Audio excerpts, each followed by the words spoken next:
Hi everyone, welcome to another fantastic info video. Today we're going to be talking about the very beginning of Tuck Everlasting.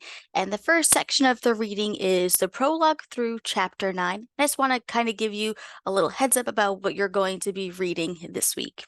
So the prologue. A prologue is really what happens before the real story starts, and this prologue you'll see is really, really short, and it describes three separate situations, and it is full of figurative language. And the whole book is filled with figurative language because it's really going to help us visualize things, get a sense of what's going on in our story. The author does a beautiful job using those literary elements. So we have in our prologue, we are told that it's the first week of August, so it's really, really hot out. It's summertime. There's a lady named May Tuck who's going to meet her two sons. Then we are told that there's a little girl named Winnie Foster. And finally, there's a stranger. So we are told that there's something going on with these three random people. And then in chapter 1, we are given a beautiful description of what the wood looks like. And really, the entire thing is just filled with beautiful figurative language. In chapter 2, we are getting some information about May Tuck and how she's getting ready to go and meet her boys. Chapter 3, we are going to really meet Winnie Foster, who was a little girl. She comes from a very wealthy family, and she's not happy with her life at all. And she's trying to figure out what she can do to make her life better. And then in chapter 4, we are introduced to the stranger. And I'm going to warn you, the man wears um, an interesting outfit. And at some point, I'm going to call him the man in the yellow hat, just like in Curious George. I know I am. I apologize now. Uh, but he wears a suit that was yellow and he has a black hat in his hand. So there's something really unique about this stranger. He's looking for something. And then they all hear this really funky little tinkling music. And Winnie's grandmother thinks, oh my gosh, it's, the elves. It's elf music. That's all. Um, but there's more to it than just elf music.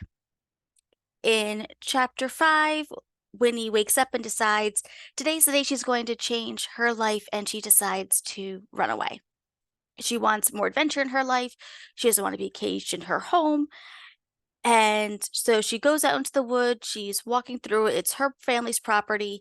And then she comes across a boy. And she she kind of gets a little attitude with this boy. And we find out that his name is Jesse Tuck. Jesse Tuck May Tuck. This happens to be one of May's sons. And he's drinking this special water coming from the ground under these pebbles. Woody wants to drink it, and Jesse won't let him. And just at that moment, May Tuck comes around and realizes that something's about to happen with this water, and it's a huge problem. And as readers, we're like, well, what is so special about this water? So there's something going on with it. It's a little fishy. So in chapter 6, May, Miles, and Jesse kidnap Winnie. Scandalous, I know, totally scandalous. And they pass the stranger as well as on their way. And there's a reason why they kidnap Winnie. It's because they need to explain something to her.